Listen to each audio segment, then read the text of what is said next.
dire d'ores et déjà qu'on va avoir très très chaud. C'est simple, une canicule si précoce, si intense, c'est une première en France au mois de juin. Des températures records, 12 à 15 degrés au-dessus des normales de saison. Oppressive heat rising northwards across the whole of the UK. London 39 degrees, breaking the July record for the UK. Erfasst die Hitze dann auch das ganze Land. Wir sehen 33 Grad in Berlin, 37 Grad in Frankfurt. C'est toute l'Europe qui suffoque. Des records de température ont été battus aux Pays-Bas, en Belgique, en Italie. La Terre vit en ce moment sa période la plus chaude depuis 2000 ans.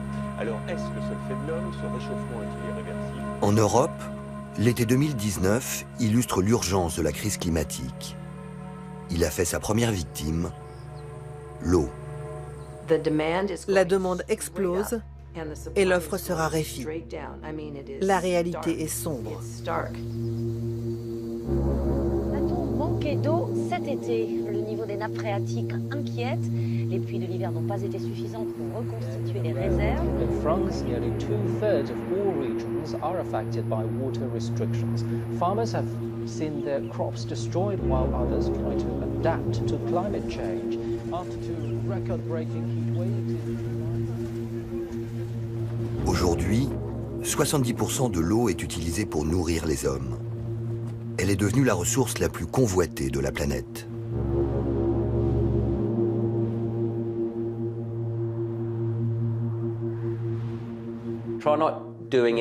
Essayez de faire quelque chose aujourd'hui qui ne requiert pas d'eau.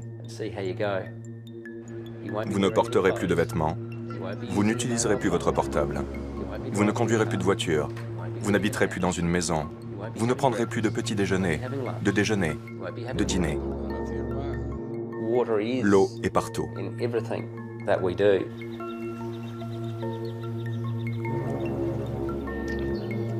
Pour sauver l'humanité, le monde de la finance veut imposer sa révolution. Augmenter le prix de l'eau et créer des marchés, comme celui du pétrole. L'eau tombe du ciel, elle doit donc être gratuite. Quand j'entends ça, je réponds, les diamants aussi tombent du ciel et ils ne sont pas gratuits.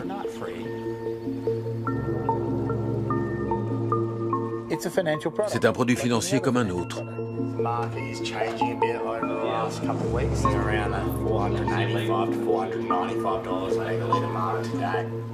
Nous sommes juste au début de la révolution financière de l'eau. Et le gars qui n'en a pas les moyens? Il a toujours besoin d'eau.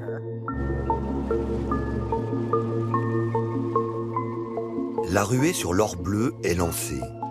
Mais en face, la résistance s'organise.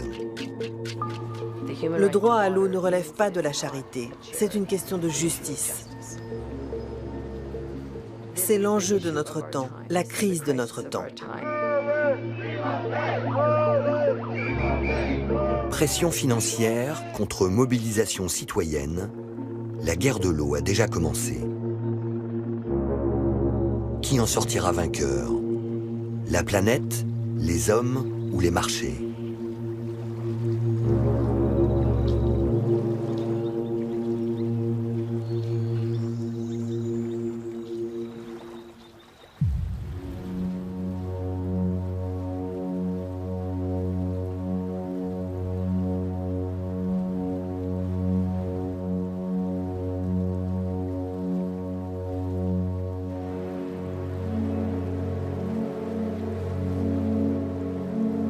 La City, à Londres, le quartier général des banques en Europe. C'est ici que le mariage de la finance et de l'eau a débuté, il y a 30 ans. À l'origine, il s'agissait seulement d'attirer les capitaux privés. Et c'est Margaret Thatcher, alors Premier ministre, qui était à la baguette. That even socialist France knows privatized water is a better deal than nationalized water. That the water privatization, I believe, will go very successfully indeed.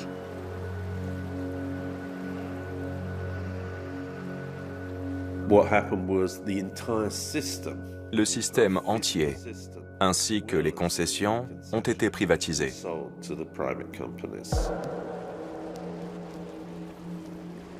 Donc chaque goutte d'eau dans les tuyaux est devenue une marchandise.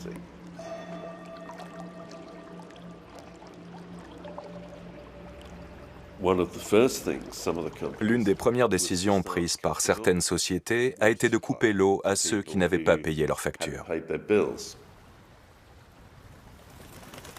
The number of people who've had their water cut off for failing to pay their bills has almost trebled in a year.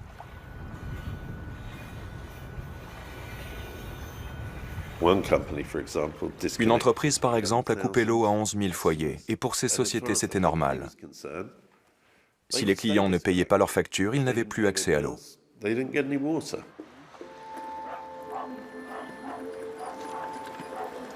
I was out on Wednesday, I come back 9 o'clock and I got no water. How far do you have to come? Right away across there, up on the top floor. How many times do you think you'll have to make this journey then during the day? Well, I've just come down again. Well, probably another 4 or 5 times. I mean, you've got to have something to drink, haven't you? You've got to do some cooking. We didn't even have to queue for this during the wartime.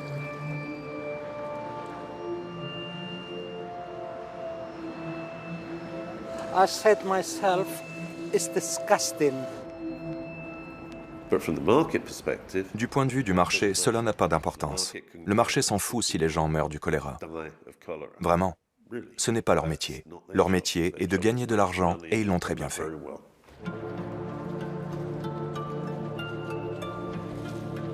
Dix ans plus tard, une loi interdira aux entreprises britanniques de couper l'eau aux mauvais payeurs. Mais pas de quoi freiner l'appétit des traders. Au contraire.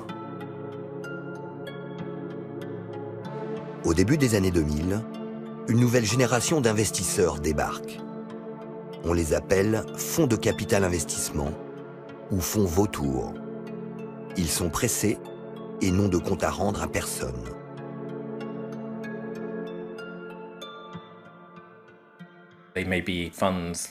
Ce sont des fonds qui se créent pour une période de 10 ans. Et du coup, ils doivent maximiser leur rentabilité pendant cette période avant de passer la main à un nouveau propriétaire. Vous retrouvez beaucoup d'investisseurs internationaux. Des gens qui n'ont jamais mis les pieds dans une station de pompage du Yorkshire.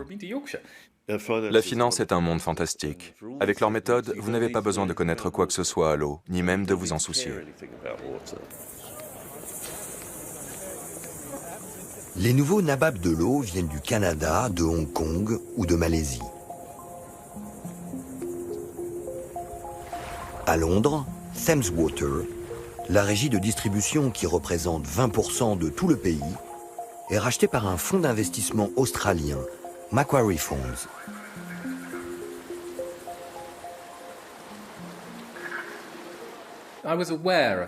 Je connaissais Macquarie. Ils avaient pignon sur rue en Australie. Je crois qu'ils étaient surnommés l'usine à millionnaires. Parce que beaucoup de gens qui travaillaient chez eux étaient devenus très riches grâce à leurs bonus.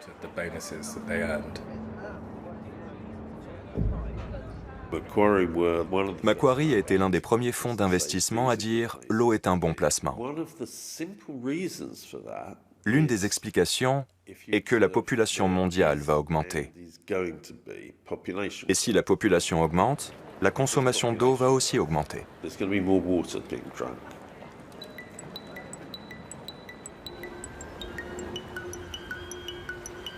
David Hall est l'homme qui a révélé le scandale des rapaces de l'eau. Dans son étude, il recense 30 années de pratiques abusives. Augmentation des factures des consommateurs, flambée des dividendes versés aux actionnaires, évasion fiscale, quand la privatisation de l'eau tourne au pillage en bande organisée.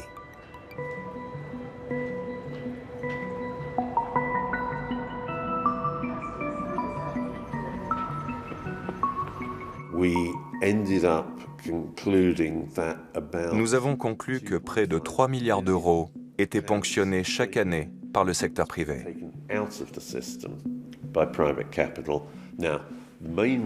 La raison principale était les dividendes élevés qu'ils se versaient de façon régulière.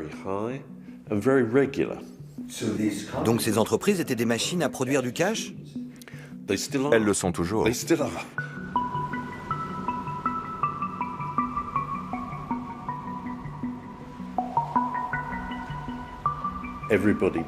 Tout le monde est d'accord pour dire que nous avons été escroqués par ces sociétés.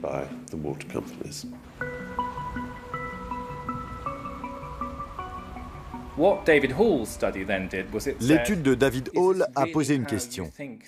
Est-ce normal que des services vitaux soient exploités par des intérêts financiers aussi agressifs?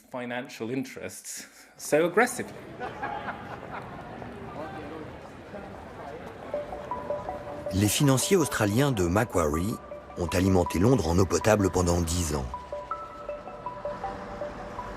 En revendant leur part, ils ont laissé un joli cadeau, 50 milliards d'euros de dettes. Un jour, il faudra bien que quelqu'un rembourse ses dettes. Il n'existe qu'une seule source de revenus dans toute l'industrie de l'eau, c'est le consommateur. Et quand le consommateur devra rembourser les emprunts, cela augmentera ses factures. Et bien sûr, les actionnaires ne rendront jamais leurs dividendes. Ils sont partis.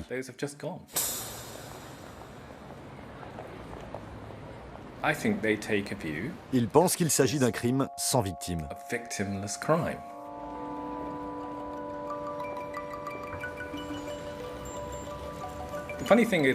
Le plus drôle, c'est que la privatisation britannique de l'eau n'a été imitée par personne. C'est un cas unique. Et on peut se demander pourquoi.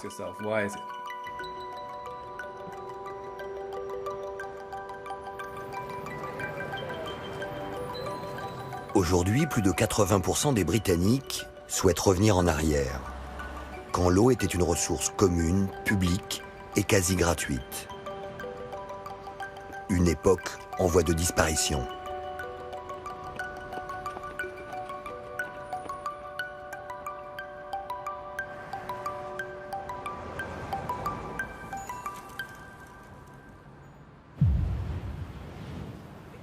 Sweltered through another 24 hours of extreme heat. Overnight, it barely dipped below 30 degrees in many parts of the state, with temperatures soaring into the mid to high 40s during the day. Fire conditions, particularly through South Australia, where the mid-north has been rated as catastrophic and the Mount Lofty Ranges has been rated as extreme. It remains extremely hot through the southeast today, with temperatures 10 to 16 degrees above average. Strengthening northerly winds.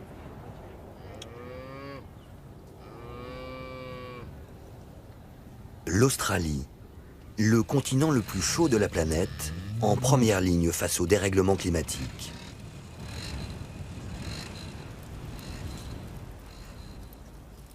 C'est ici, à l'autre bout du monde, que se joue l'avenir de l'eau. Sur cette terre desséchée, les Australiens inaugurent la vie du monde de demain. Un monde où l'eau est devenue une ressource rare et chère.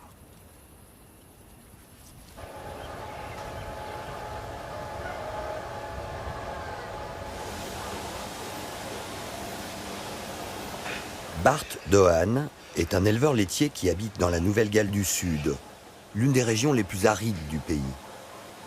Depuis plusieurs mois, ses réserves sont à sec.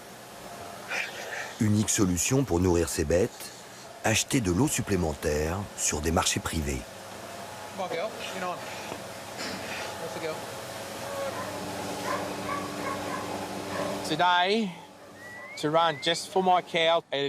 Aujourd'hui, pour nourrir mes vaches, cela me coûterait 300 000 € par an. En avez-vous les moyens? Cela nous étranglerait si on faisait ça.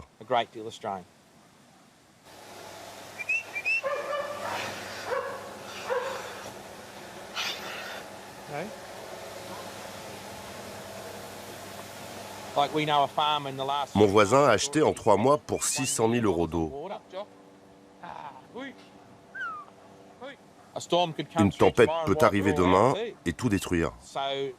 Donc il a dépensé tout cet argent, mais ça reste un pari risqué.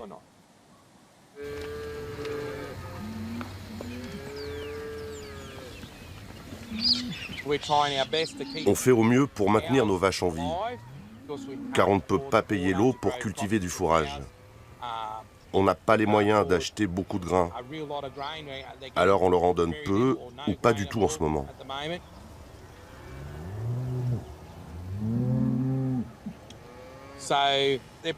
Donc elles produisent 50% de lait en moins.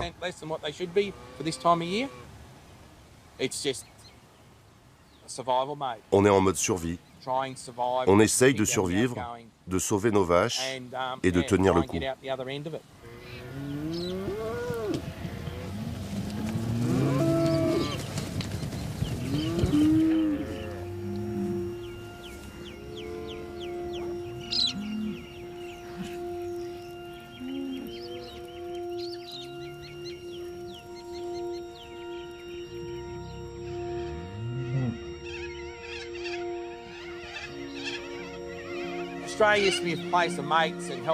Autrefois, l'Australie était le pays de l'entraide. Maintenant, c'est chacun pour soi, surtout pour l'eau.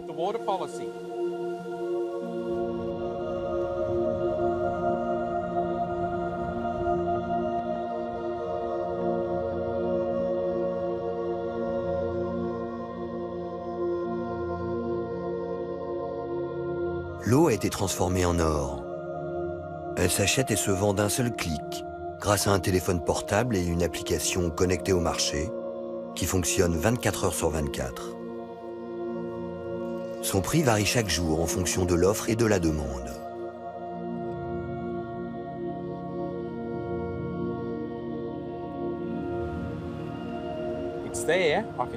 L'eau est là, je peux la toucher, je peux y tremper les pieds, mais je ne peux pas l'utiliser à moins d'avoir l'argent.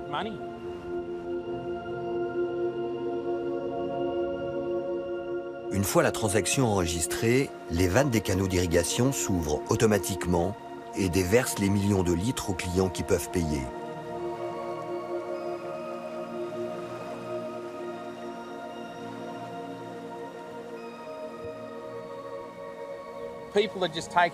On est en train de nous priver d'eau, de nous retirer la vie. C'est comme nous retirer le pain de la bouche. Tout ce qu'on espère, c'est qu'il se mette à pleuvoir et que les rivières se remplissent pour arrêter d'acheter de l'eau sur les marchés. Est-ce que cela arrivera ou pas? On ne sait pas. C'est comme jouer à la roulette russe.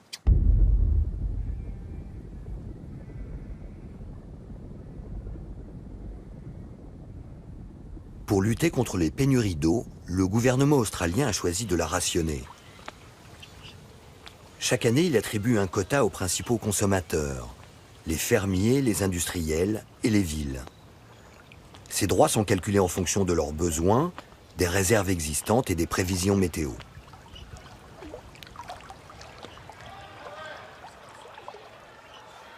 Cette nouvelle loi, baptisée Water Act, a été accompagnée par l'ouverture de marchés de l'eau, où chacun peut venir acheter des droits supplémentaires ou au contraire revendre les siens. I just wanted to give you a call as the market is changing a bit over the last couple of weeks since we last spoke and changed the water down to 520. And we're seeing trading really happening around that $485 to $495 a megalitre mark. Harding from Waterfind. Thanks, Pete. Look forward to hearing from you.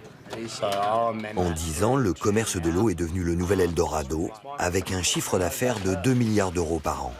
Morning. Yeah, I am. 9 o'clock, first thing. Yeah. Waterfind est la première bourse au monde d'achat et de vente d'eau. Ici, l'unité de mesure est le mégalitre, le million de litres.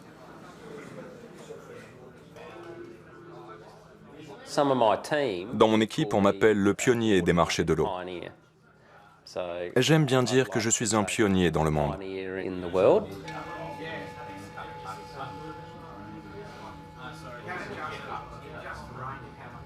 How much more has he got in that order to go then? Well, since I had to do a manual transfer, he's only got, I think he had a balance of 6 megs. It was okay. It was bugger So all. we'll reset that again then. And, He had a remaining balance of 304 megalitres. Yeah.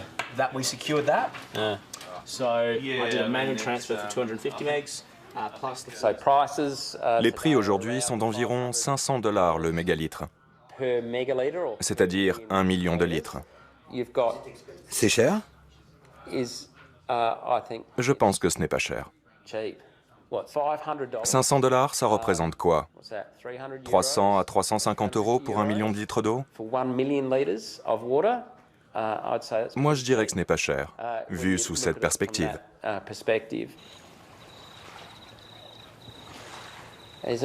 Et finalement, n'est-ce pas bien de donner une valeur à l'eau? Parce qu'en lui fixant un prix, on apprendra à mieux la respecter.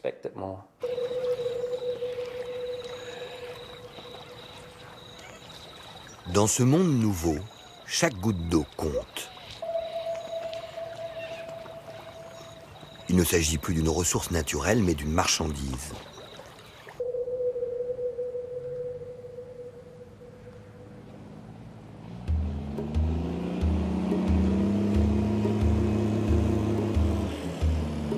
Sur ces marchés, les poids lourds sont les industriels de l'agriculture, à l'image de l'entreprise Webster, le premier producteur d'amandes du pays.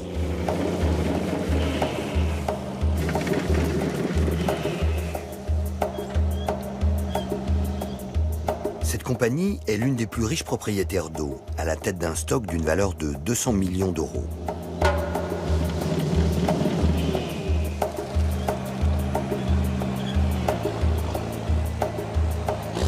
Les amandes sont cultivées à la chaîne puis exportées dans le monde entier. C'est la culture la plus rentable par rapport à la quantité d'eau utilisée.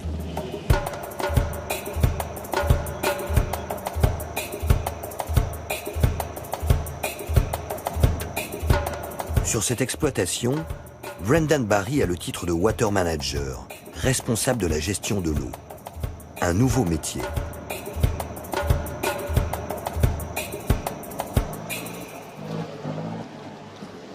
That there, that's a wood colony. No, they're not quite ready. But if you grab that, they're big. Yeah, they're bigger, but the taste of them is just a different flavour. But the nonpareil are the real. Nonpareils. There's other nuts bigger than that, but these are the best seller. That's why, and they crop pretty well. So that's why everyone sort of keep them as 50% of the orchard. Yeah. They're easiest to market and whatnot.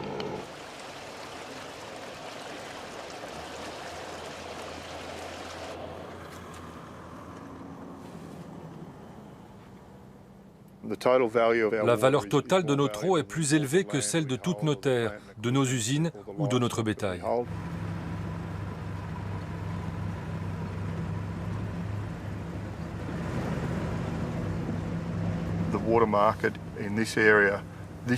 Le prix de l'eau dans la région est passé de 200 € le million de litres à 400 € en l'espace de 5 mois. Le prix a doublé? Oui, doublé. C'est comme ça que ça marche.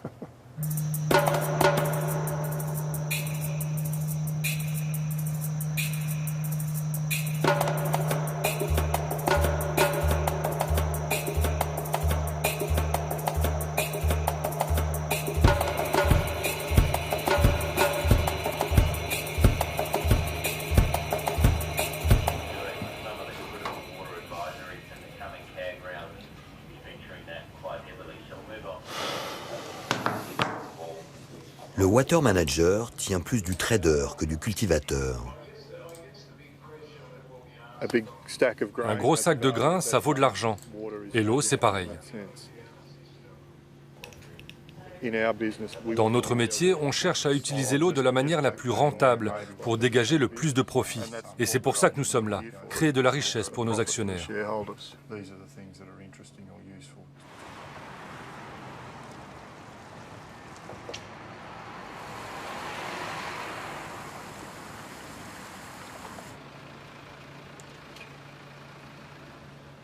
Brendan gère ses stocks avec l'aide d'un courtier spécialisé, Lex Batters. Lui aussi incarne cette génération d'hommes d'affaires qui exploitent le nouveau filon de l'eau. Pour eux, sécheresse est synonyme de bonnes affaires.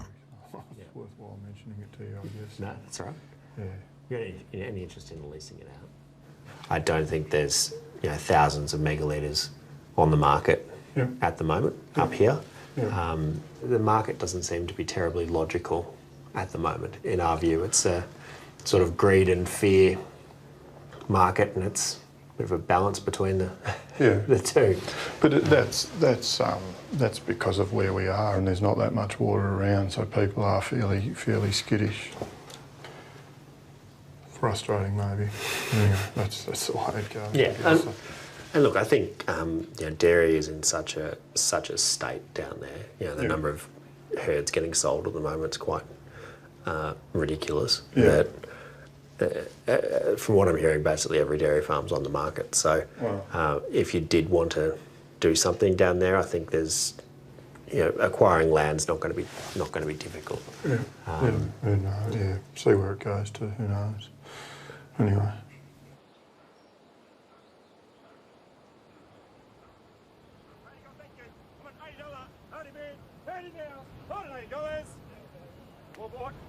$110 at $80.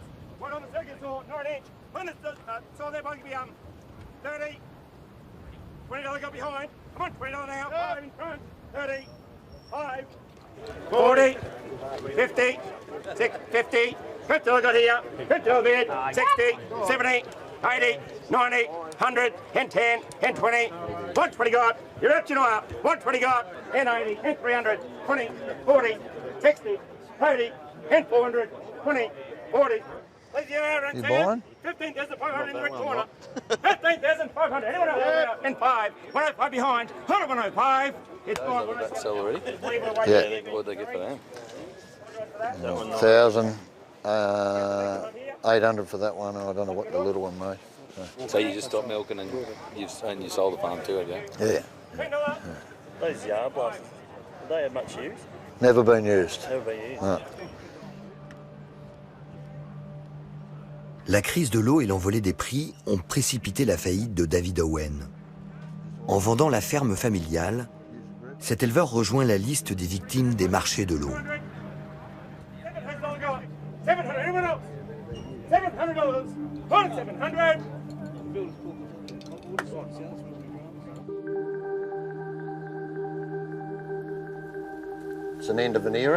C'est la fin d'une époque. Je n'ai jamais vécu ailleurs. J'ai toujours habité dans un rayon de 10 km. C'est un jour spécial.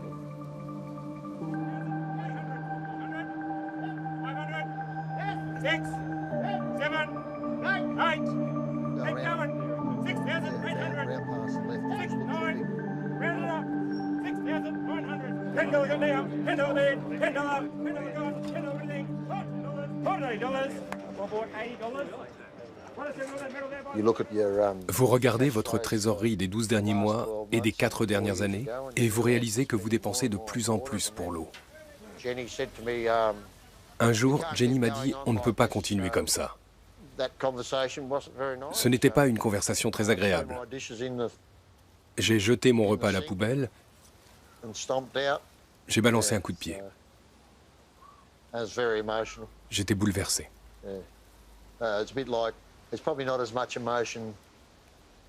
Le pire, c'est quand plus tard j'ai dû vendre mes vaches. Je savais qui étaient leurs mères, leurs grand-mères et leurs arrière-grand-mères. Il paraît que l'on s'en remet. Je l'espère.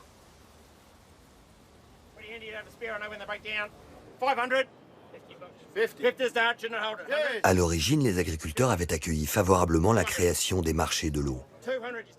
Les gros exploitants y voyaient un moyen efficace de se fournir, et les petits comptaient en profiter pour arrondir leurs revenus en revendant leurs excédents.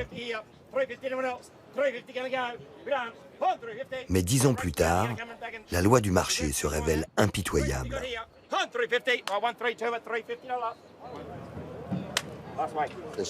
Beaucoup de gens ne comprennent rien au marché de l'eau. Moi, je n'y comprends rien. À moins de les consulter en permanence, vous ne savez pas ce qu'il s'y passe. Et je crois que beaucoup d'entre nous ne savent pas ce qu'il s'y passe. À moins d'avoir besoin d'eau, vous ne voulez pas consulter le marché parce que la plupart du temps, cela vous déprime.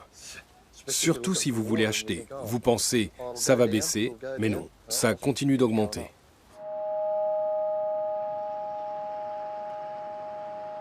Australia is on extreme alert as searing temperatures put emergency crews on notice and authorities ready to answer any major crisis. Records fell today and more are set to tumble tomorrow, with Adelaide forecast to hit 45 degrees, nudging the hottest day on record for the city. The CFS warns it won't be able to control any... Adélaïde, au sud-est de l'Australie, la ville la plus sèche du continent le plus sec de la planète.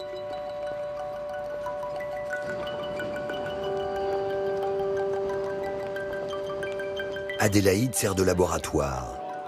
C'est dans son université que l'idée de vendre l'eau sur les marchés a été théorisée. And in some years, you might get zero water. So they said nobody could take any more water, so you're going to have to find a way to share water. What happened very quickly, as a result of work that I did or started doing, I said, well, what we need to do is to unbundle the system and take a license, and you set up a bank-like accounting system and let everybody trade at low cost.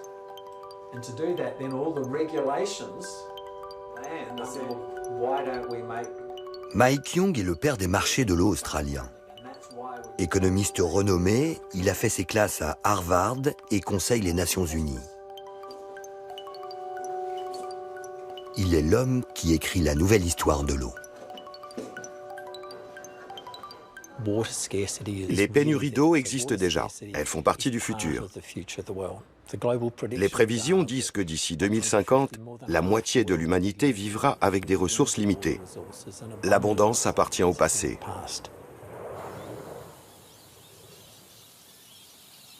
L'eau doit être gérée d'une manière très précieuse, de manière à encourager l'innovation et être sûr qu'elle soit utilisée de la meilleure façon possible pour gagner de l'argent et nous nourrir. Cela mène au marché de l'eau et lance une révolution.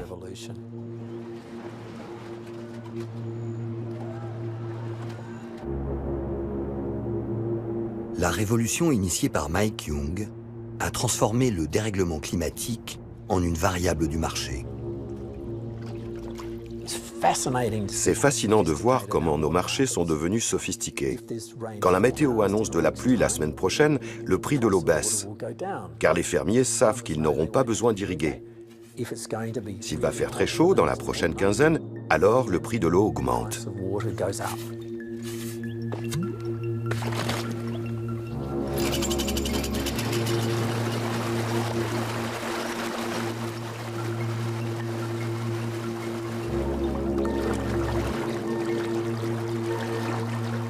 And I think the reason why you really come to a university is to make the world a better place to live in. So I teach a course on how to make the world a better place to live in.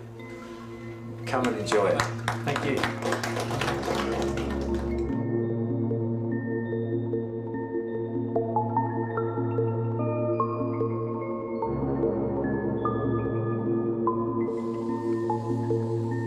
Mike Young a ouvert les marchés de l'eau à tous.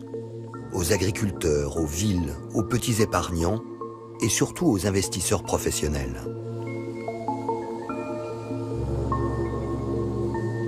Désormais, tout le monde peut acheter de l'eau en bourse pour la consommer ou simplement spéculer. Quand l'eau se fait plus rare, alors certains doivent arrêter d'en consommer. Les marchés sont là pour découvrir et désigner ceux qui doivent sortir de l'agriculture.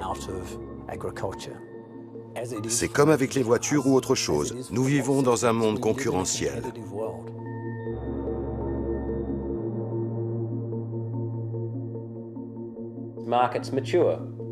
Le marché se développe. Le marché au comptant démarre, celui des dérivés pour l'eau, des options. De nouveaux systèmes d'information arrivent. Nous sommes en train de travailler sur l'intelligence artificielle. Nous essayons tous de gagner de l'argent. Mais gagner sa croûte uniquement en vendant de l'eau. Nous achetons de l'eau pour gagner de quoi vivre. C'est pas pareil que gagner sa vie en vendant et en achetant de l'eau.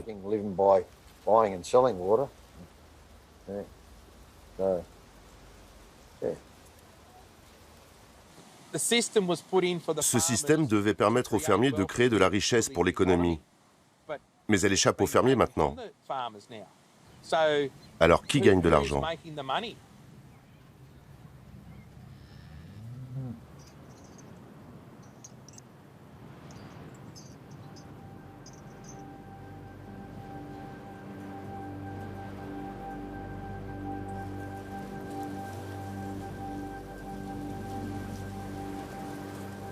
L'eau payée au prix du marché a vidé les campagnes australiennes. Seuls les géants de l'agriculture possèdent les moyens de concurrencer les investisseurs qui se ruent aujourd'hui sur cette nouvelle matière première.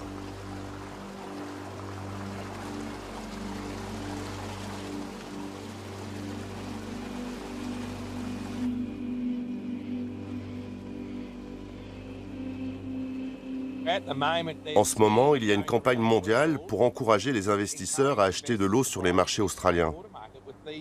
Ils détiennent de grandes quantités d'eau et font d'énormes profits avec.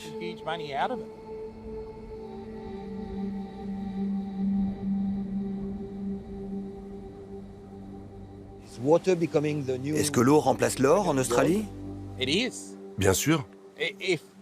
Avec des rendements de 25%, vous ne seriez pas intéressé?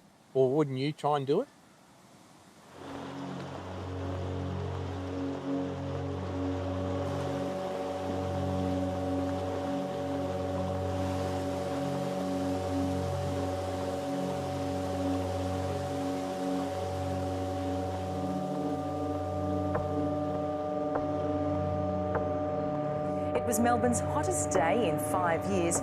Temperatures hit 42.3 degrees. Melbourne City, a high of 42.8 at 1:38 this afternoon. Our hottest day in 5 years, a change hit around 2. It was still more than 30 degrees at midnight in Melbourne and didn't get... Les seigneurs de l'eau habitent maintenant en ville, à Melbourne, la capitale des affaires. Ils sont banquiers, assureurs, gérants de fonds de retraite et de fonds d'investissement et prennent progressivement le contrôle de l'or bleu.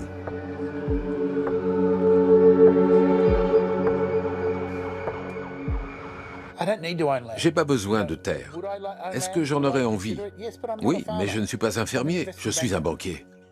Combien avez-vous investi? Pas beaucoup, environ 12 millions d'euros. Le prix de l'eau a doublé, et dans les 10 prochaines années, il va encore doubler à cause de l'agriculture intensive.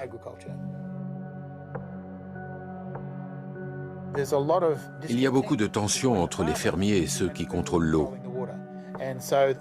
Les fermiers les voient comme des barons de l'eau, comme des voleurs, parce qu'ils possèdent l'eau qu'ils ne peuvent pas se payer. Surnommé le voleur d'eau, c'est depuis le ciel au 45e étage que David Williams dirige son empire.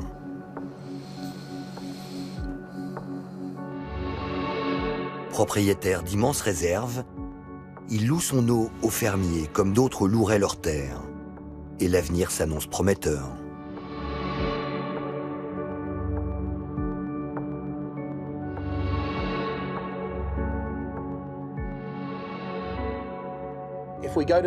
Si on atteint 9 milliards d'habitants, si les Chinois, les Indonésiens et les Indiens veulent plus de nourriture et qu'ils peuvent payer, alors il faudra trouver de nouvelles manières de produire plus d'aliments et donc plus d'eau. Cela nous emmène directement à ces questions. Comment se procurer l'eau? À quel prix? Comment la répartir? Et comment la réguler?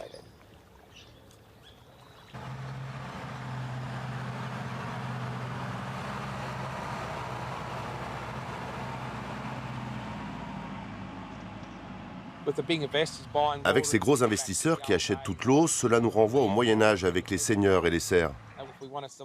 Et si nous voulons survivre, nous devrons acheter l'eau des seigneurs à leur prix. C'est le retour au Moyen-Âge.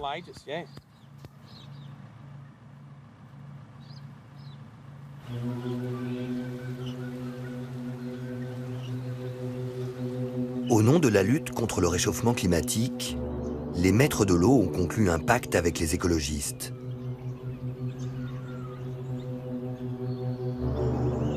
Une partie de l'eau des fleuves et des lacs est aujourd'hui sanctuarisée. Elle nourrit l'écosystème et échappe au marché.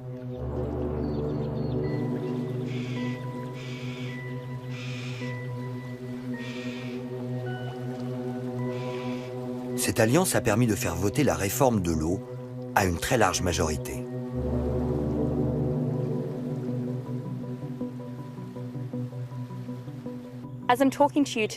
Au moment où je vous parle, cela fait 7 jours qu'il fait plus de 37 degrés à Adélaïde.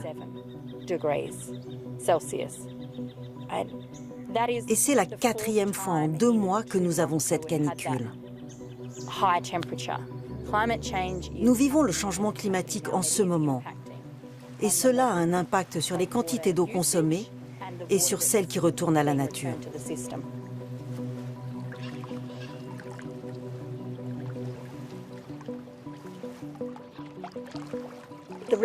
La rivière était en train de mourir. Il fallait lui donner une valeur. Les organisations de défense de l'environnement profitent aujourd'hui des marchés pour acheter de l'eau et la restituer à la nature.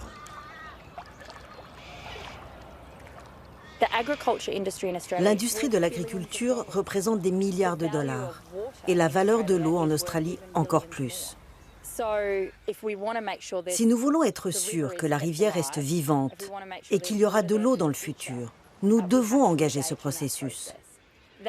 Cela nous a poussés à créer des marchés pour acheter et vendre l'eau.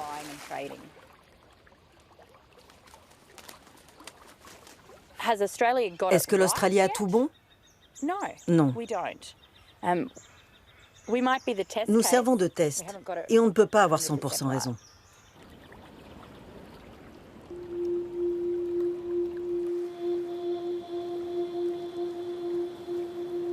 L'eau était la dernière ressource naturelle à échapper aux règles du commerce.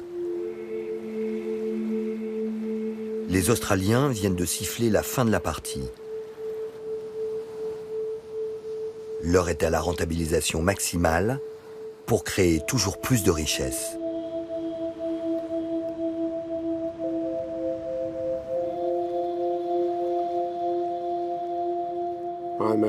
Je suis un ancien de la tribu de Garinjeri. Je parle au nom de mon peuple, de cette terre et de l'eau.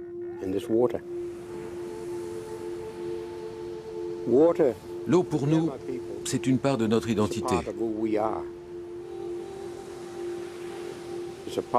Une part de notre histoire.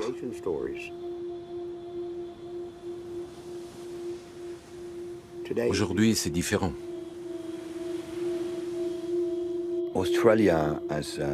L'Australie a implanté des marchés de l'eau. Qu'en pensez-vous?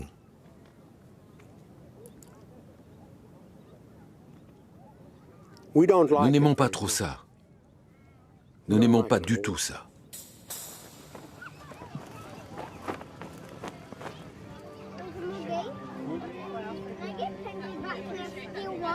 Well, we'll see. We'll paint up everyone else first, okay? That's the tan line from my paint today.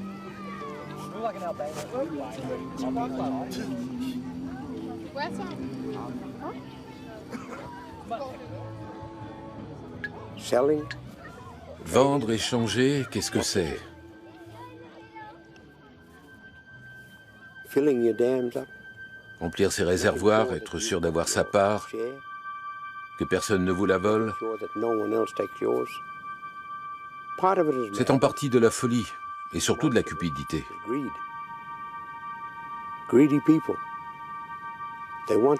veulent toujours plus d'eau.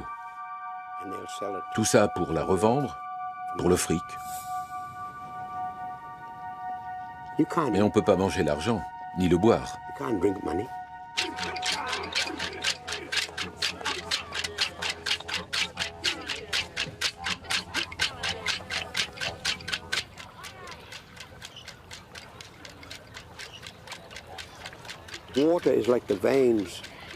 L'eau, c'est comme les veines de notre corps.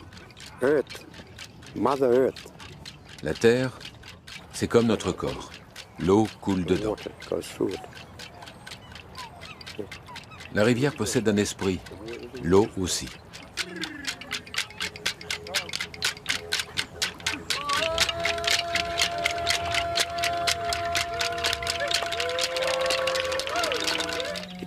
Elle nourrit votre esprit. Sans elle, nous mourrons. Nous le savons tous. We all know that. Kangaroo.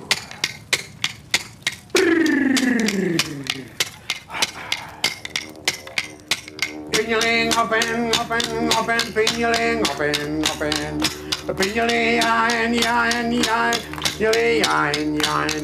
and piniling up and up and up and piniling up and up and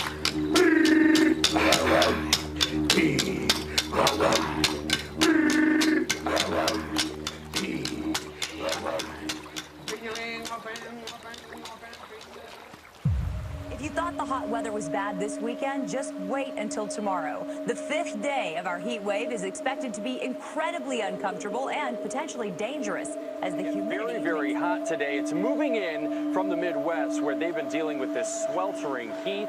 And now that it's moving here to the East Coast, it could stick around for several days, becoming a full-blown... Transformer l'eau en matière première, la faire coter en bourse, parier sur son prix. Et si Wall Street s'emparait du modèle australien?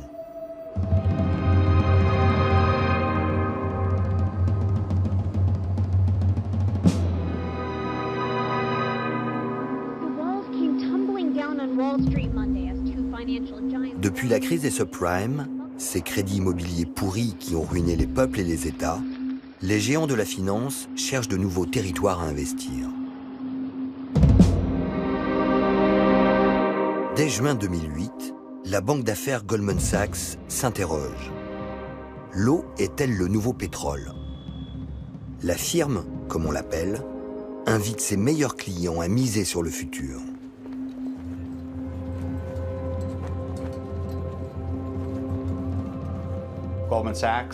Goldman Sachs, leur conférence, c'était moi.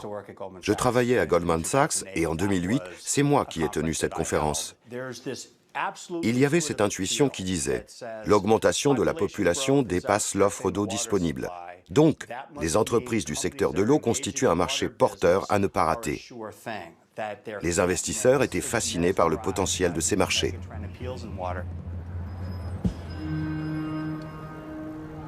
L'eau est-elle le nouveau pétrole?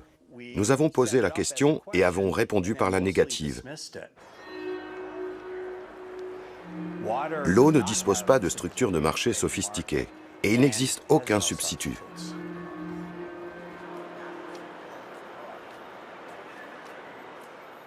Cette question se pose toujours. Nous n'étions pas prêts à l'époque.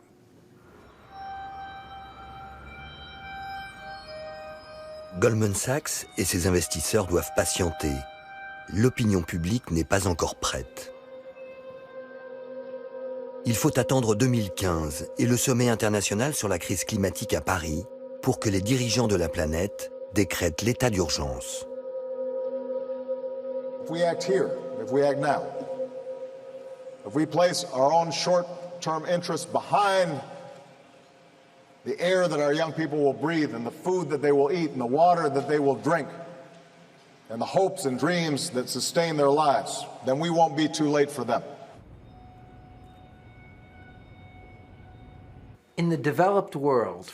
Dans les sociétés développées ces 100 dernières années, nous n'avons pas eu besoin de penser à notre approvisionnement en eau, ni à nous en inquiéter. C'était illimité, n'importe où, n'importe quand. Et c'était si peu cher que personne ne pensait à sa facture d'eau. Personne ne disait « je vais prendre une douche plus rapide parce que l'eau coûte cher ». Cette période est révolue.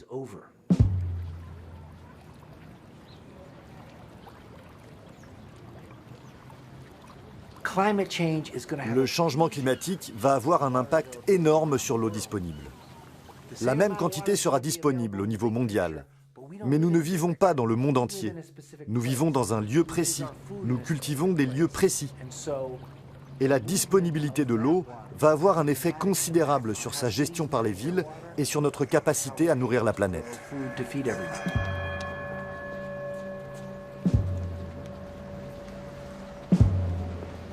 L'urgence climatique impose des changements radicaux. Wall Street repart à l'assaut. Citigroup, l'une des plus grandes banques américaines, publie un rapport et annonce la fin de l'eau gratuite.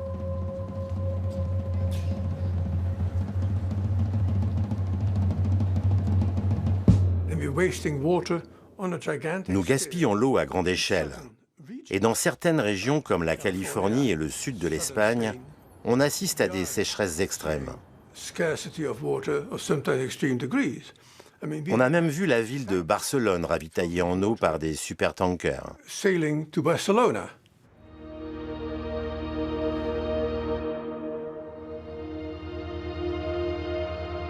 Il faut faire payer aux gens le véritable prix de l'eau pour qu'ils réalisent que chaque fois qu'ils en boivent une gorgée, il y a un coût. Il faut qu'ils le sentent au niveau du portefeuille. Comment les convaincre de réduire leur consommation si vous leur donnez gratuitement?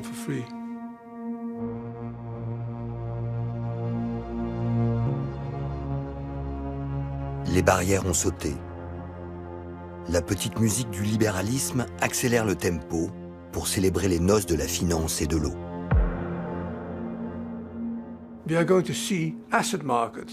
Nous allons voir les marchés vendre les premiers produits financiers sur l'eau. Même les traders à haute fréquence et les fonds spéculatifs seront intéressés. Tout le monde voit ça comme une opportunité. Reste à savoir qui tirera le premier et le plus fort. Et quelle serait leur motivation? Le profit. Et aussi indirectement le bien de l'humanité. C'est le meilleur des mondes.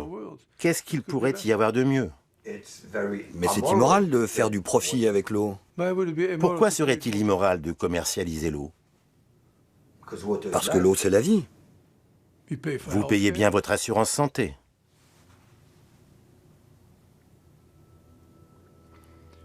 Ce n'est pas parce que l'eau est la vie qu'elle ne doit pas avoir un prix.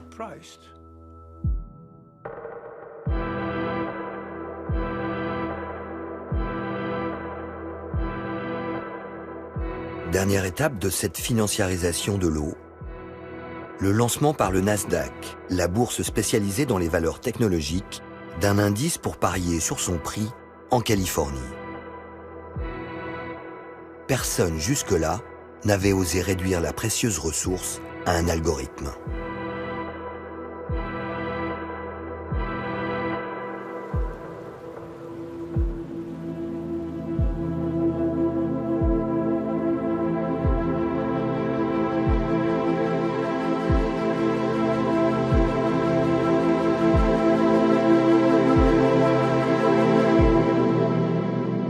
L'homme qui a inventé l'équation de l'eau travaille à la City, à Londres.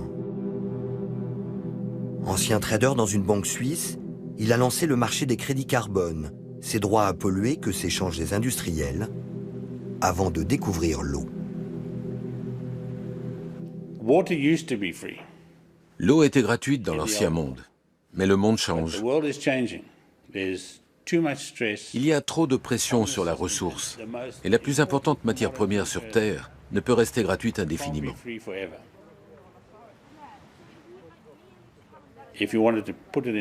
En imaginant le pire, si nous ne contrôlons pas l'eau et ne l'utilisons pas raisonnablement, cela se terminera avec les riches qui pourront se payer l'eau et les pauvres qui en seront privés.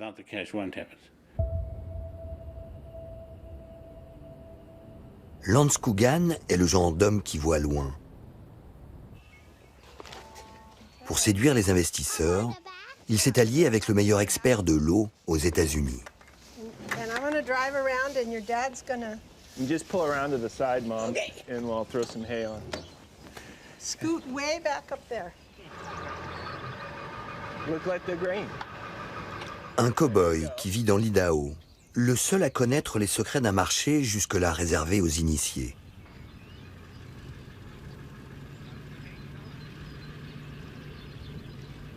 Clay Landry dirige une société qui enregistre toutes les transactions d'eau effectuées ces 15 dernières années.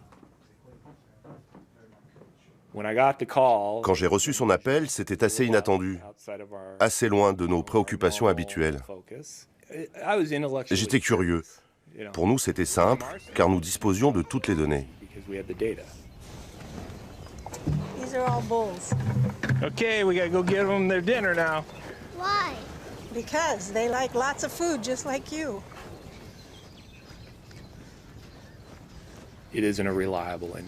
C'est un index fiable. En réalité, vous n'achetez jamais l'eau, seulement le prix de l'eau. Vous n'avez jamais à prendre physiquement livraison de l'eau. Donc c'est juste un pari sur le futur. Oui, c'est un pari, juste un pari. Nous parions sur l'augmentation ou la baisse du prix de l'eau à horizon 6 mois. Mais c'est de la spéculation sur le prix de l'eau? Est-ce de la spéculation? Nous prenons tous nos décisions en fonction de notre vision du futur.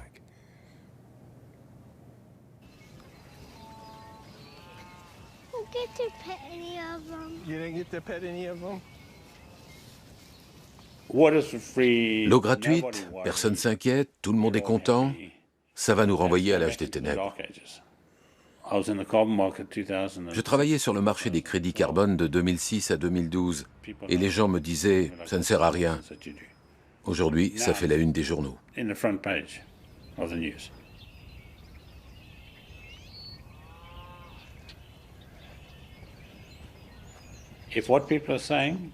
Si les prévisions s'avèrent justes, il faudra maîtriser son approvisionnement. Sinon, vous vous retrouverez à court d'eau. Mon travail, c'est de permettre aux gens de connaître le niveau de leurs réserves grâce à des outils financiers. Ça va changer le monde de l'eau.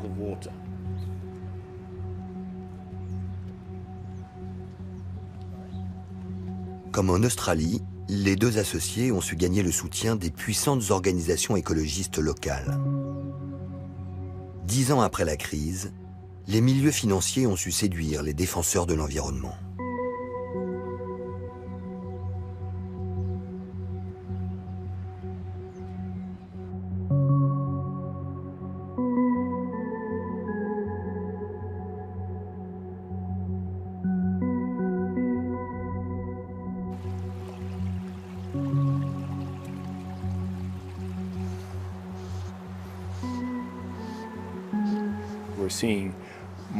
Nous voyons de plus en plus d'organisations non gouvernementales acheter de l'eau sur les marchés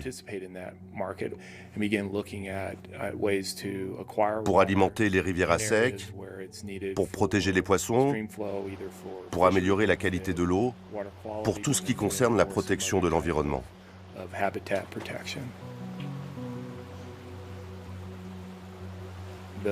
Ces achats écologiques représentent un quart des transactions sur les marchés.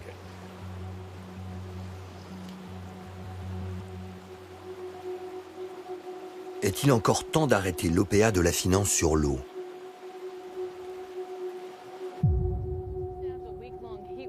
Letting up in the Midwest and Northeast, temperatures are rising to dangerous levels in the West. Excessive heat watches and warnings are posted tonight in parts of California. At the same time, nearly 40 large wildfires are burning across the West. They have burned about 6... La Californie a bâti sa richesse sur l'eau. Ici, les réserves sont au nord, les villes et les fermes au sud. Pour domestiquer la ressource, les hommes ont construit une immense autoroute qui transporte des milliards de litres d'eau, escalade les montagnes, irrigue les vallées fertiles, avant de venir alimenter la population de Los Angeles. L'aqueduc California est l'artère qui assure la vie et la prospérité des 40 millions d'habitants.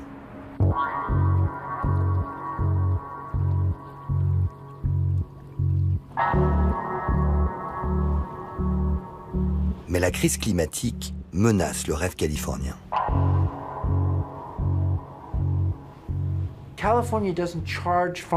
En Californie, les fermiers ne payent pas leur eau. S'ils creusent un puits et pompent l'eau du sous-sol, on ne leur impose aucune limite. Non seulement c'est gratuit, mais personne ne comptabilise l'eau pompée. Et pendant la dernière sécheresse, certains fermiers de la Central Valley ont tellement pompé que le sol s'est affaissé. Il s'affaissait de 2 cm par mois.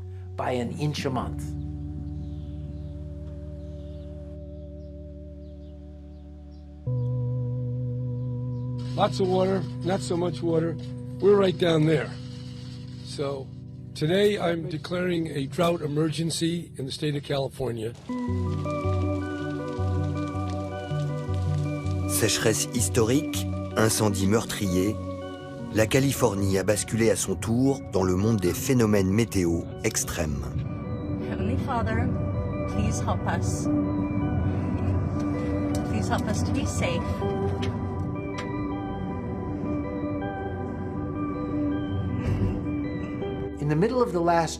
Lors de la dernière sécheresse, la Californie a voté une loi qui va changer radicalement l'utilisation de l'eau. Cela va changer les types de cultures, qui va en profiter et qui va en souffrir. Sous la pression des écologistes, le gouverneur a été contraint de voter une nouvelle loi baptisée Sigma, qui rationne l'eau extraite du sous-sol. Désormais, en Californie, les agriculteurs et les villes auront droit à un quota calculé selon leur consommation. Une révolution au pays de la liberté.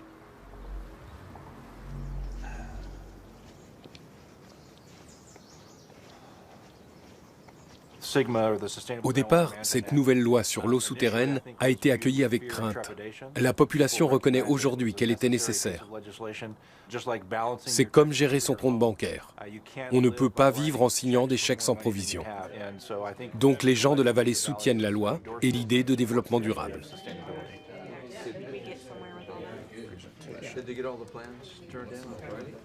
À Bakersfield, l'agence locale de l'eau a décidé de créer une bourse pour permettre aux agriculteurs d'acheter et de revendre leurs quotas. 10 ans après l'Australie, la Californie se convertit au marché de l'eau. And you say, wow, based on this projection, I'm going to have a supply surplus, you may decide, you know, I'm going to manage that. I'm going to go into the market and make that available and maybe generate some additional economic value. So if it falls through afterwards, we hit confirm and it falls through, they didn't pay or they didn't, you know, it doesn't work out, how do we let you know again that I want to take my water back? You know what I mean? You can't. You can't. Once you hit confirm, as far as the district is concerned, the transaction is complete. There's going to be some growing pains, and certainly it's not going to be perfect every time, but we're trying to structure something that seems straightforward. Certains avaient déjà des étoiles dans les yeux. Ils se demandaient « Comment vais-je en profiter ? Comment gagner de l'argent grâce à ça ?» Rien que le mot « marché » déclenche chez eux la question « Comment tourner cela à mon avantage ?» C'est de loin la réaction la plus fréquente. Dès que l'on parle de création de marché, les gens pensent « opportunité ».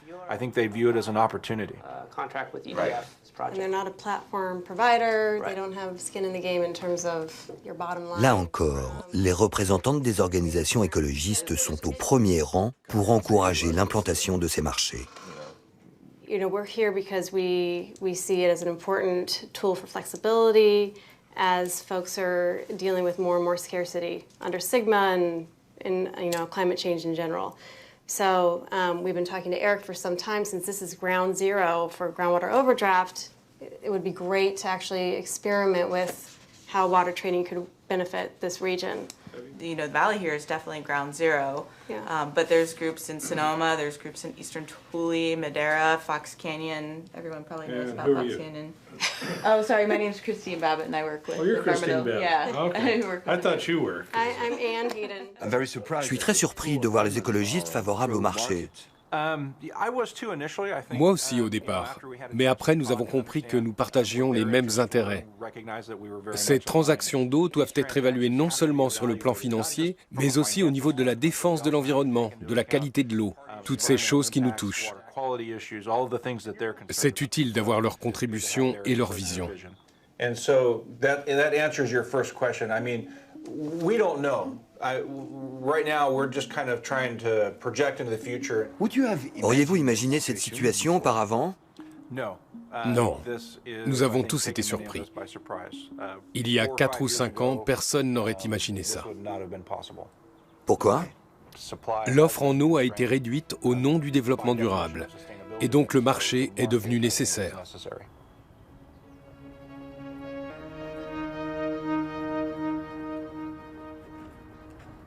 La Californie va-t-elle prendre le visage de l'Australie?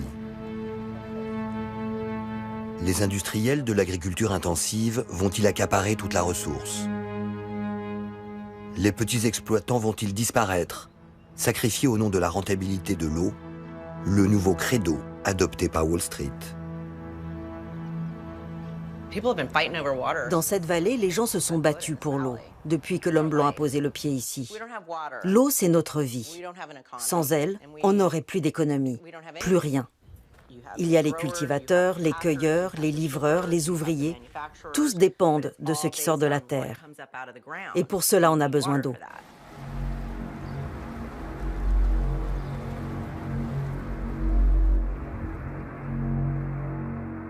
Historiquement, la Central Valley est le verger qui fournit le pays en fruits et légumes. Considérée comme un enjeu de sécurité nationale, elle assure l'indépendance alimentaire des États-Unis.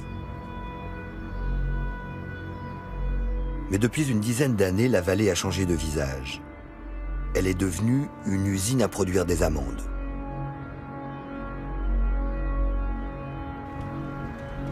Comme en Australie, l'eau devenue un placement financier encourage la monoculture.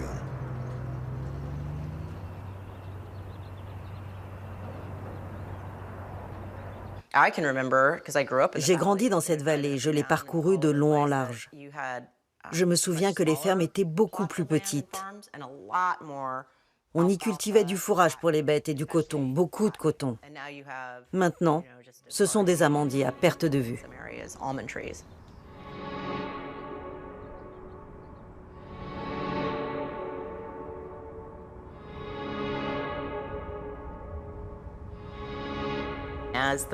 Avec l'augmentation de sa valeur, l'eau est devenue plus rentable que la terre, et même plus rentable que certaines récoltes. Du coup, l'eau devient une marchandise. Si vous ne l'utilisez pas pour vos cultures, à quoi peut-elle servir? À être revendue. Alors l'eau est devenue une nouvelle récolte. Oui. L'eau est sans doute la récolte la plus rentable de la vallée aujourd'hui. Plus rentable que le pétrole.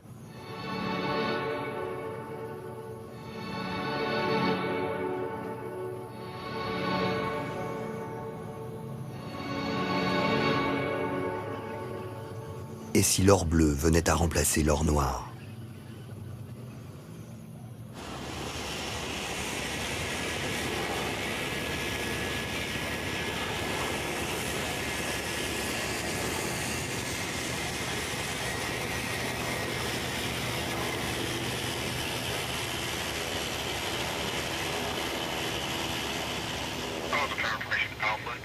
John Vidovich est ce que l'on appelle un baron de l'eau, allusion au milliardaire qui contrôlait hier le marché du pétrole.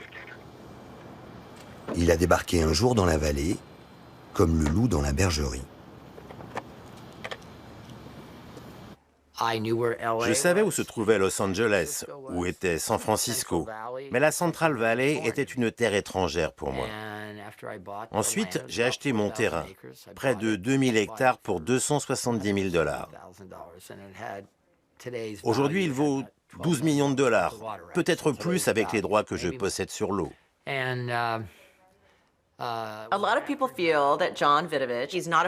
Beaucoup pensent qu'il n'est pas un véritable fermier, mais un cultivateur d'eau, qu'il achète ses terres uniquement pour prendre le contrôle des réserves souterraines.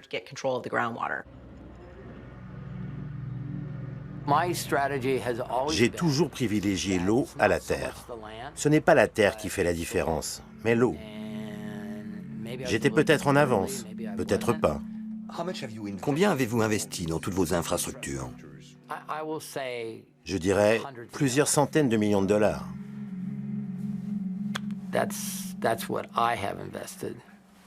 Plusieurs centaines de millions de dollars? Oui, monsieur. Ça valait le coup? Absolument.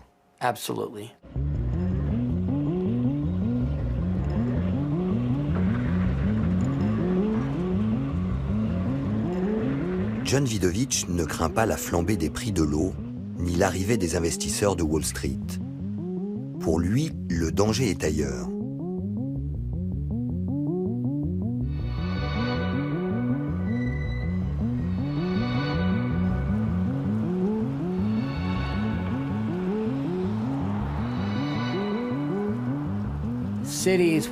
Les villes auront toujours de l'eau. Le pouvoir est là, et l'argent aussi. Elles peuvent augmenter les prix jusqu'à ce que les fermiers ne puissent plus payer.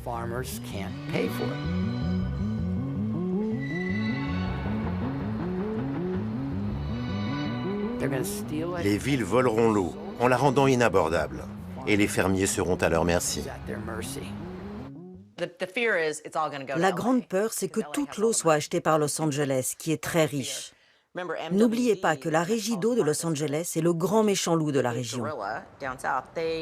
Elle a des millions de consommateurs et peut amortir les coûts sans augmenter les factures.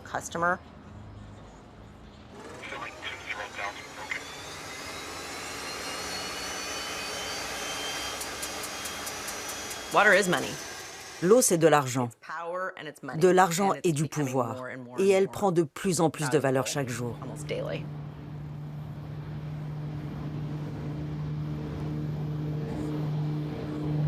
Aux États-Unis, la concurrence pour capter la ressource est féroce.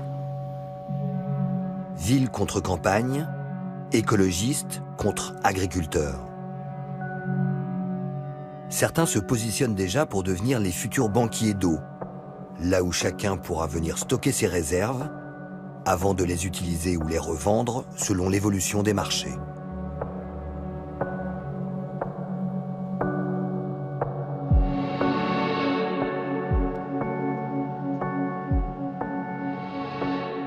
Notre société fonctionne comme une éponge. Nous absorbons le maximum d'eau quand il pleut et la stockons. En cas de sécheresse, nous nous rabattons sur nos réserves d'eau souterraines.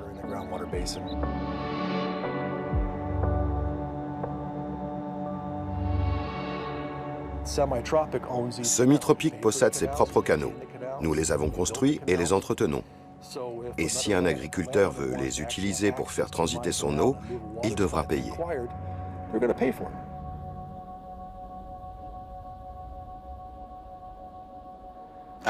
À l'avenir, pour vous, ce sera plus rentable de vendre de l'eau aux villes ou aux fermiers?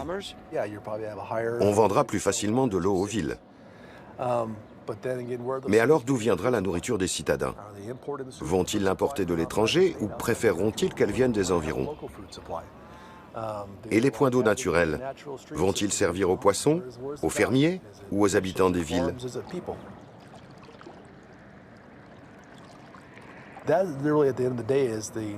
À l'avenir, le plus difficile sera de choisir la meilleure utilisation de l'eau en fonction de là où vous habitez.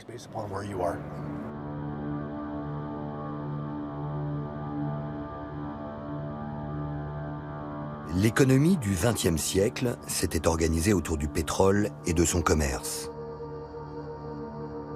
L'eau s'apprête à redessiner celle du XXIe siècle.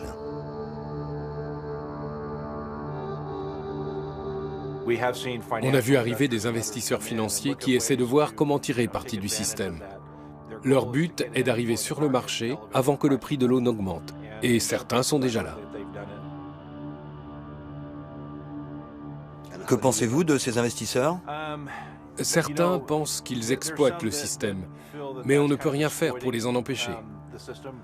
On peut ne pas aimer ça, mais c'est comme cela que fonctionne notre système. C'est comme ça que marche le capitalisme. Et vous les avez rencontrés? Non.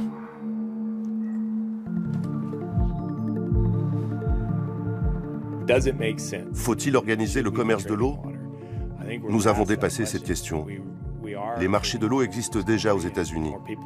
La population augmente dans l'Ouest et les gens ont besoin d'eau.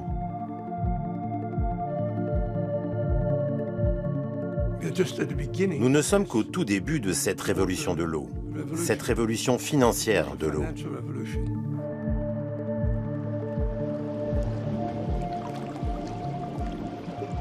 Vous ne pouvez pas laisser le marché décider seul de la répartition de l'eau. Elle ne peut pas se faire uniquement en fonction du prix. Sinon, on aura des riches avec de grandes piscines et des pauvres qui mourront.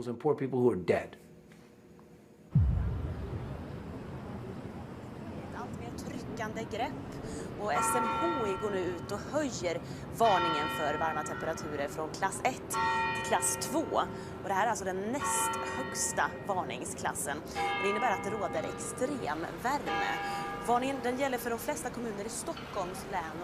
La ruée mondiale vers l'eau s'accélère. Privatisation, concurrence, rentabilité. La doctrine libérale récite son alphabet. Face à cette menace, une femme se dresse. Maud Barlow, une militante canadienne défenseur des droits de l'homme. Elle a déjà remporté une première victoire. C'était aux Nations Unies en 2010, quand l'Assemblée générale votait une résolution qui reconnaissait l'accès à l'eau comme un droit universel.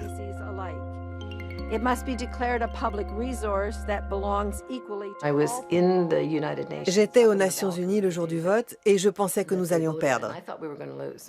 Mon équipe pleurait et je leur disais « Ce n'est pas grave, nous reviendrons. Dans 2 ou 5 ans, peu importe, nous reviendrons et nous réussirons. » Au moment du scrutin, ils votaient électroniquement et on suivait les résultats en direct. Et boum, 122 pays ont voté oui et 41 se sont abstenus. Ils n'ont pas eu le courage de voter contre, même si en fait ils le voulaient. Parmi les nations qui se sont abstenues ce jour-là, on retrouve l'Australie, les États-Unis, la Grande-Bretagne, des pays qui ont tous choisi de transformer l'eau en un produit financier. La famille de l'ONU a pris une décision révolutionnaire ce jour-là. Et depuis, chaque pays l'a ratifiée d'une manière ou d'une autre. Vous avez gagné. On a réussi. Maud Barlow a remporté une bataille, mais pas la guerre. En décembre 2018, à Stockholm, la militante était invitée par le comité du prix Nobel à poursuivre son combat sur scène lors d'une conférence sur l'avenir de l'eau. So we thought we'd focus on activism for a while. And to start us off, I'd like to ask Maud Barlow to give us a talk, please.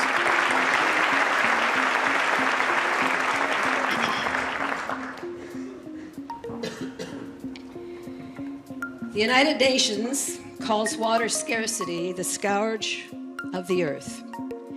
To truly guarantee the human right to water, we must protect it as a public trust and a commons, not a commodity to be put on the open market for sale like oil and gas. And we must challenge the current power structures and institutions that support unequal access to the planet's dwindling water supplies. Our goal must be clean, affordable, accessible, public water for all, for everywhere, for all time.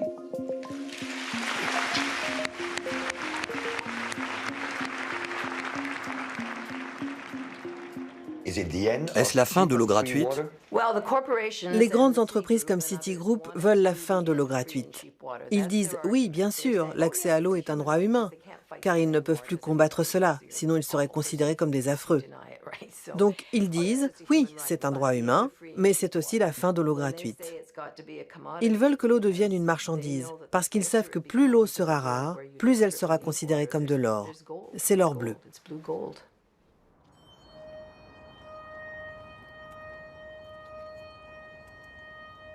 À Stockholm, Maud Barlow apparaît comme le grain de sable capable de faire dérailler la machine.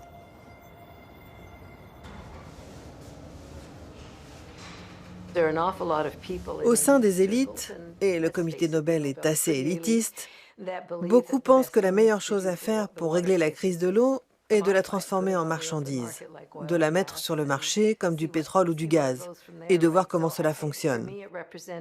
Pour moi, c'est une attaque contre notre message, qui est de dire que l'eau est un droit humain, qu'elle doit rester publique et appartenir à tous.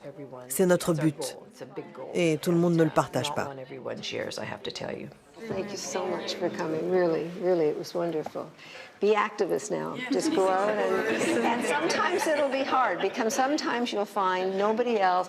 It's like, why me? Why don't other people care? And it's just the way it is. And you guys will do it. I know you will.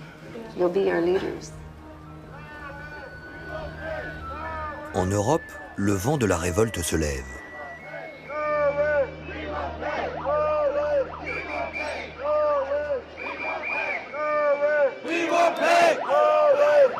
La lutte contre la financiarisation de l'eau passe avant tout par le refus de toute privatisation. Et dans les rues de Dublin, Rome ou Berlin, les citoyens sont les fers de lance de cette résistance.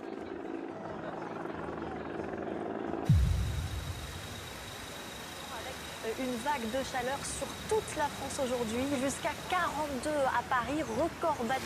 Il fait vraiment très chaud et ce la nuit, difficile de faire baisser la température des logements jusqu'à 38 cet après-midi. À Paris, le combat de Maud Barlot est relayé par les élus. En 2009, la mairie évince Veolia et Suez, les deux géants qui se partageaient le marché, et crée sa propre régie publique, Eau de Paris. Honnêtement, quand j'ai porté la bataille de la gestion publique de l'eau à Paris, mais personne, mais quand je dis personne, personne ne pensait que j'allais réussir. Voilà. Et quand je dis personne, c'est vraiment personne.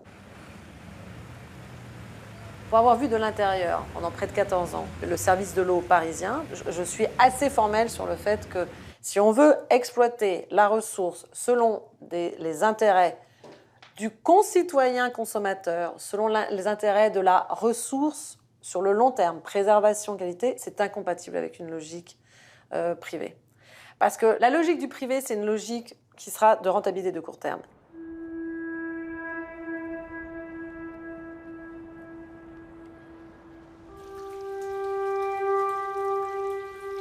Avant, il y avait quand même au moins un peu une logique industrielle.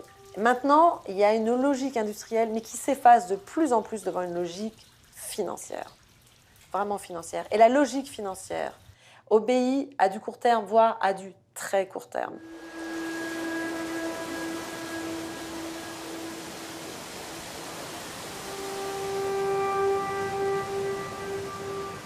L'eau est encore du domaine, on va dire, de l'environnement, mais on voit bien que les acteurs économiques font pression à différents niveaux, les grands acteurs privés, pour que l'eau devienne une ressource économique comme une autre. Le risque est à la fois plus grand et en même temps, il y a une mobilisation plus forte du public. Donc c'est ça qui est intéressant, c'est que je pense qu'il n'y a jamais eu autant de mobilisation autour de l'eau. Combien de temps la forteresse européenne résistera-t-elle à la pression des marchés ?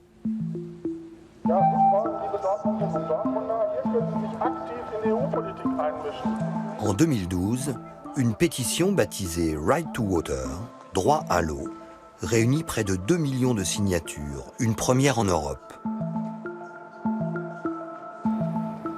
Les manifestants réclament un statut d'exception pour l'eau.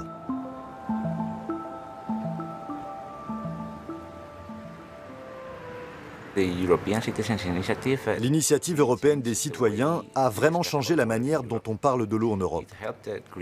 Cela a aidé à créer un mouvement autour de l'idée que l'accès à l'eau doit être considéré comme un droit humain.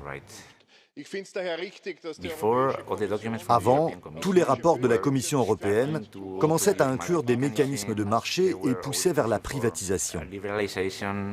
Maintenant, c'est quelque chose que l'on ne peut plus évoquer ouvertement. La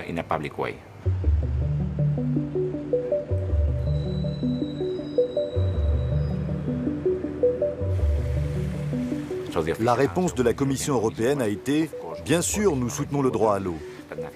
Mais dans les lois, rien n'a changé.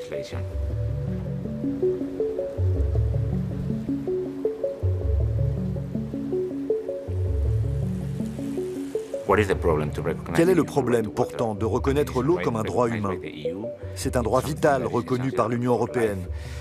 Le seul obstacle, c'est le business, le profit.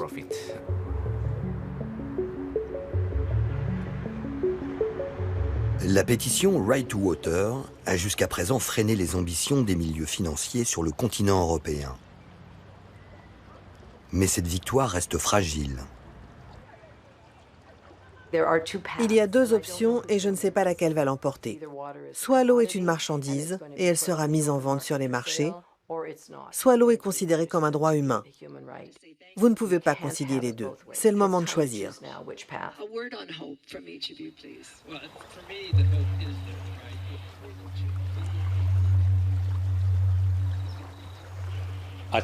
Je comprends cette morale. Mais le monde change, et très vite.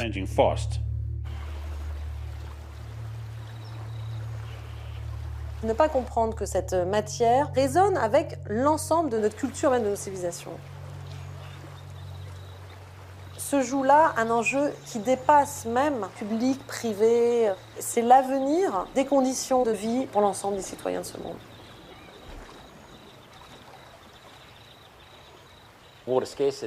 Est-ce que les sécheresses et le changement climatique constituent une aubaine pour nous? Oui, bien sûr. Est-ce que c'est mal?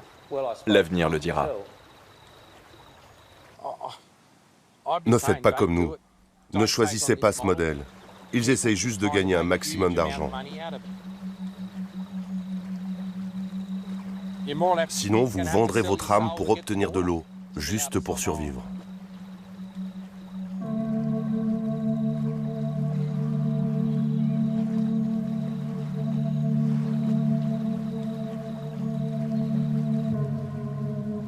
L'eau joue aujourd'hui son destin.